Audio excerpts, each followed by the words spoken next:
महाराष्ट्र में सियासी समीकरण बदलने वाला है। शिवसेना प्रमुख उद्धव ठाकरे को संवैधानिक संकट से निकालने में प्रधानमंत्री नरेंद्र मोदी ने मदद की। उद्धव ठाकरे को इस मुश्किल से निकालने में केंद्रीय मंत्री और भाजपा के पूर्व अध्यक्ष नितिन गडकरी ने अहम भूमिका निभाई। उन्होंने केंद्रीय नेतृत्व और ठाकरे के बीच बातचीत कराई, जिसके बाद पीएम मोदी से उद्धव ठाकरे ने अनुरोध किया। उद्धव ठाकरे और पीएम मोदी के बातचीत के बाद राज्यपाल भगत सिंह कोश्यारी ने चुनाव आयोग से अपील की। फिर चुनाव आयोग ने 21 मई को महाराष्ट्र विधान परिषद की 9 सीटों पर चुनाव की घोषणा कर दी। इसके कारण उद्धव ठाकरे की कुर्सी बच गई। उद्धव ठाकरे का सीएम बने रहना तो लगभग तय हो गया, लेकिन इस बीच चली सियासी उठापटक के कारण ठाकरे भाजपा के ज्यादा करीब आ गए। ठाकरे को शरद पवार की चाल भी समझ आ गई और यही बात उन्होंने पीएम मोदी से भी कही। मोदी ने एक ही झटके में शरद पवार की चाल को नाकाम कर दिया और उद्धव ठाकरे को अपने करीब ले आए। दरअसल शिवसेना प्रमुख उद्धव ठाकरे ने 28 नवंबर 2019 को मुख्यमंत्री पद की शपथ ली थी, लेकिन वह महाराष्ट्र के किसी भी सदन के सदस्य नहीं हैं, जिसके कारण 6 महीने के भीतर उनके लिए सदस्य बनना जरूरी है। अगर 28 मई से पहले उद्धव ठाकरे किसी सदन के सदस्य नहीं बन पाते हैं तो उन्हें मुख्यमंत्री पद से इस्तीफा देना पड़ सकता है। दूसरी ओर कोरोना वायरस के संक्रमण के कारण सभी चुनावों को स्थगित कर दिया गया है। उद्धव ठाकरे के पास राज्यपाल से विधान परिषद के लिए मनोनीत होने का विकल्प था, लेकिन 2 मनोनीत सदस्यों की सीट खाली होने के बावजूद राज्यपाल ने उद्धव को मनोनीत नहीं किया। बता दें कि महाराष्ट्र में विधान परिषद के 78 सदस्यों में 12 सदस्यों को राज्यपाल मनोनीत करते हैं।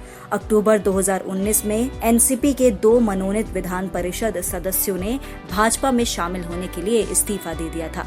इसके कारण 2 सीटें खाली हो गई हैं। महाराष्ट्र कैबिनेट ने इसके लिए 2 बार उद्धव ठाकरे का नाम भेजा, लेकिन राज्यपाल ने इसका संज्ञान नहीं लिया।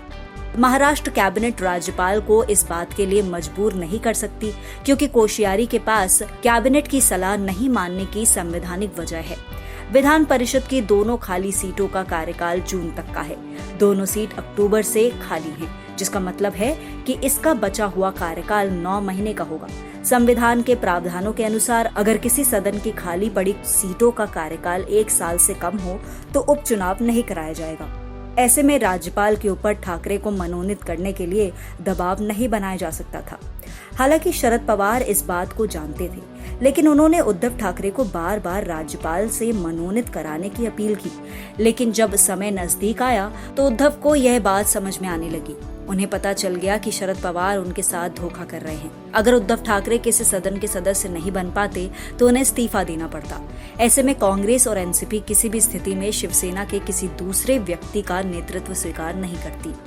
इस तरह शरद पवार के भतीजे और महाराष्ट्र के उप मुख्यमंत्री अजीत पवार या एनसीपी के दूसरे नेता को मुख्यमंत्री बनाना स्वीकार करना पड़ता। जब उद्धव ठाकरे को पवार की इस चाल के बारे में पता चला तो उन्होंने अपने पुराने साथी और भाजपा के पूर्व अध्यक्ष नितिन गडकरी से मदद मांगी। केंद्रीय मंत्री नितिन गडकरी संघ के काफी करीब हैं और पीएम मोदी भी उनकी बात नहीं टाल पाते। उन्होंने इस समस्या का समाधान निकाला और पीएम मोदी से हस्तक्षेप की बात कही। इसके लिए उन्होंने उद्धव ठाकरे को पीएम मोदी से बात करने को कहा और फिर प्रधानमंत्री नरेंद्र मोदी ने ही झटके में शरद पवार की चाल को नाकाम कर दिया। राज्यपाल भगत सिंह कोश्यारी को इशारा मिला और उन्होंने चुनाव आयोग से चुनाव की मांग कर डाली, जिसके बाद आयोग ने 21 मई को चुनाव की घोषणा कर दी। अब उद्धव ठाकरे और भाजपा में सांठगांठ हो गई है। भ्रष्टाचार के कई मामलों में फंसे पवार परिवार के ऊपर धीरे धीरे शिकंजा कसा जाएगा।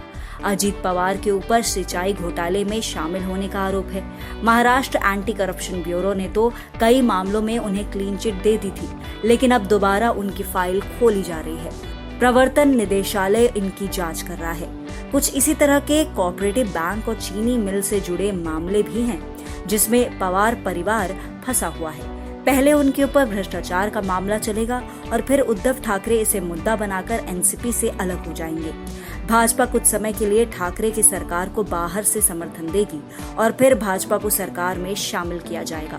जिस तरह से पिछले विधानसभा चुनाव के बाद कुछ महीनों तक भाजपा की अल्पमत की सरकार रहने के बाद शिवसेना सरकार में शामिल हुई थी, ठीक उसी तरह इस बार भी होने जा रहा है। कोरोना संकट खत्म होने के साथ ही महाराष्ट्र में सियासी भूचाल आने वाला है, जिसमें एनसीपी और कांग्रेस को मुंह की खानी पड़ सकती है। अगर आपको हमारा वीडियो पसंद आया हो तो इसे लाइक करें, इस चैनल को सब्सक्राइब करें और हाँ, बेल आइकन भी दबाएं ताकि आप तक हमारे वीडियो की नोटिफिकेशन पहुंचते रहें। हमसे जुड़े रहने के लिए अपने सुझाव हमें कमेंट बॉक्स में देते रहें। हमें आपके सुझाव का इंतजार रहेगा। हमारे साथ जुड़ने के लिए धन्यवाद।